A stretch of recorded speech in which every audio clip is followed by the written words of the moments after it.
Pertanyaan selanjutnya dari jemaah yang sama mengenai ada sebidang tanah dibeli sudah dibayar DP 80%, 40% dan akan dilunasi jika surat menyurat selesai. Namun karena ada halangan, ternyata surat tidak selesai. Kemudian pertanyaannya, apa hukumnya pengelolaan tanah ketika itu? Oh, sudah batal?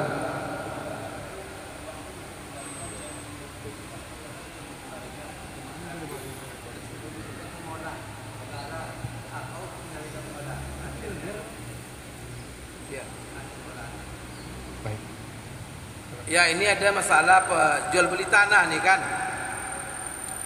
Prinsipnya kalau jual beli tanah, ketika ada, kan jual beli itu kan ada beberapa macam yang dibolehkan, 3. Ya, pertama, ketika jual beli tanah, tanah diterima, uang dibayarkan begitu Pak ya, dibayar lunas, cash. Kemudian yang kedua, kalau kita beli tanah transaksi tapi uang nanti kemudian ambil tanah dulu, nanti uang kemudian kemana orang itu kan kredit, bisa saja sekaligus, bisa saja secara berangsur-angsur. Kemudian ada lagi beli tanah tapi digantungkan dengan syarat pelunasannya. Ini biasa kita kan salah, itu tidak salah, itu boleh syarat untuk menjamin hak-hak kita. Saya beli tanah kamu tapi dengan catatan saya bayar separuh dulu. Kalau surat selesai baru saya lunasi. Tapi terjadi kamu oke dengan harga sudah tertentu, cuman penundaan separuh harga menjelang surat selesai, kan itu. Kalau ada syarat-syarat yang lain yang mengikat, bagus. Pokoknya dalam itu kalau tidak jadi nanti, pokoknya ada pula klausul dalam syarat itu, kalau sampai surat tak jadi maka jual beli batal. Kan bisa jadi kan? Tapi kalau seandainya jadi, saya bayar. Kalau itu sudah disetujui dalam bentuk jual beli itu semua, maka yang namanya tanah sudah jatuh milik kita, ya kan? Apakah dengan utang, apakah dengan cash, apakah dengan syarat. Yang namanya jual beli, apa arti jual beli? Terjadi pemindahan kepemilikan. Kalau masing-masing sudah ridho, nah, dia ridho, ini ridho, berarti tanah sudah menjadi milik pembeli, sekalipun duitnya belum dibayar, karena tadi dia sudah setuju. Kalau sudah begitu, maka tanah boleh digarap, kan itu Pak ya? Nah, bolehlah kita menggarap tanah karena kita sudah beli. Digaraplah tanah, ditanamlah mungkin padi, mungkin jeruk, mungkin sawit, macam-macam lah. Namun setelah, ya kan itu yang dipertanyaan. Jadi kalau seandainya begini, jual beli tidak ada masalah. Akan tinggal meneruskan saja, karena itu sudah hak dia. Tapi kalau jadi masalah di tengah jalan, rupa tanah bermasalah, surat tak bisa dilanjutkan.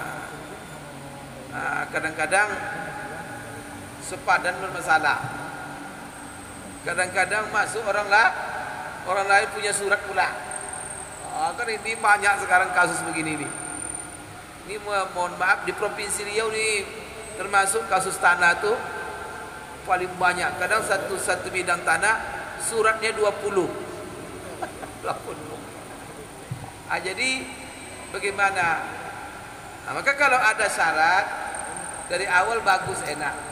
Kalau seandainya umpamanya ada syarat lunasi, kalau pasti tanah kamu ini besok surat baru saya lunasi.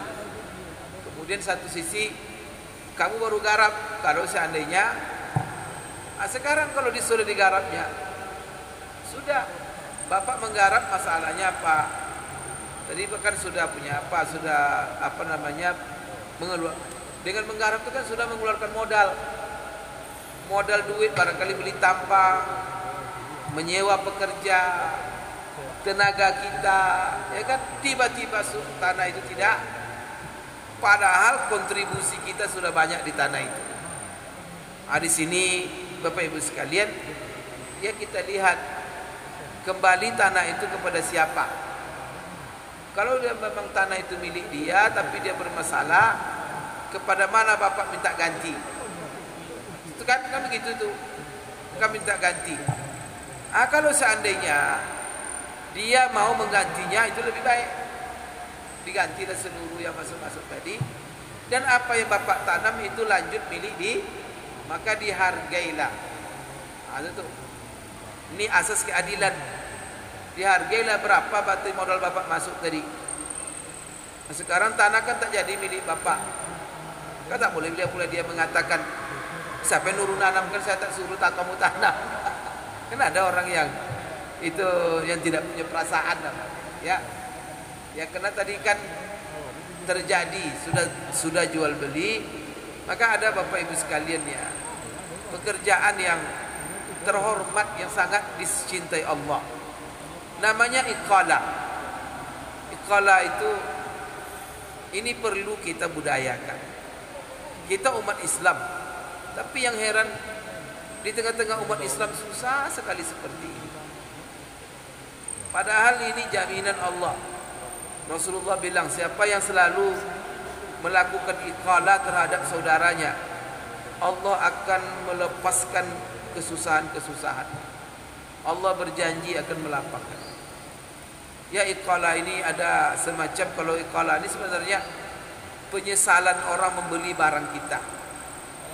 Dia beli barang kita, tanah kita, setelah itu menyesal dia. Rupanya dia butuh duit untuk keperluan lain yang lebih mendesak. Datang dia sama kita, Pak, ini saya sudah beli tanah Bapak, tapi saya butuh duit sekali, saya batalkan yang kemarin. Kita berhak tidak membatalkan? Tidak bisa lagi, itu berhak kita. Tetapi akhlak yang diajarkan Rasulullah, kalau memang dia terdesak, terjadi penyesalan dengan alasan yang butuh, di situ kita empati, berikan, balikkan lagi. Jangan kita minta. Itu perbuatan yang luar biasa. Artinya jangan sampai ada saudara kita dirugikan. Kadang-kadang begitu. Kita punya toko, kadang beli kipas angin, istrinya beli kipas angin, dia juga beli kipas angin. Tiba di rumah 2 kipas angin. Balik itu apa, satu cukup. Yang satu duit susah, untuk sekolah anak, untuk apa? Pergi dia ke toko, Pak, sudah terbeli. Oh, tidak bisa lagi, Pak. Barang yang sudah keluar tak boleh kembali lagi. Itu. Orang Islam tak begitu. Itu orang-orang yang cari duit aja di dunia ini. Kalau kita ini di dalam bermuamalah itu ada akhlak, ada ibadah, ada. Maka seperti tadi itu, kalau rugi, memang tanah itu tetap di dia dan dia bisa berkelanjutan untuk menjaganya, walaupun mungkin bersengketa, silakan. Tapi yang punya saudara ini diganti, atau nanti diberi solusi-solusi. Sekarang biar aja kamu yang menggarap. Nanti kalau seandainya memang jatuh milik dia, ya buat kesepakatan. Yang penting dibuat kesepakatan supaya tidak ada saling merugikan. Itu Pak ya. Wallahu a'lam bishawab. Karena yang tidak boleh itu la darara wa la dirar. Tidak boleh saling merugi. Itu dalam agama kita.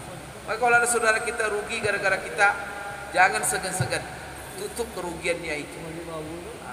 Apalagi merugikan orang lain hanya menguntungkan ini yang tidak boleh.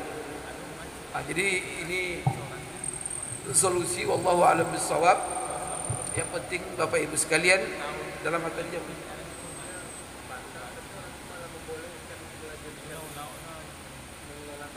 Kalau seandainya batal ya, jual beli batal, kemudian ya silat.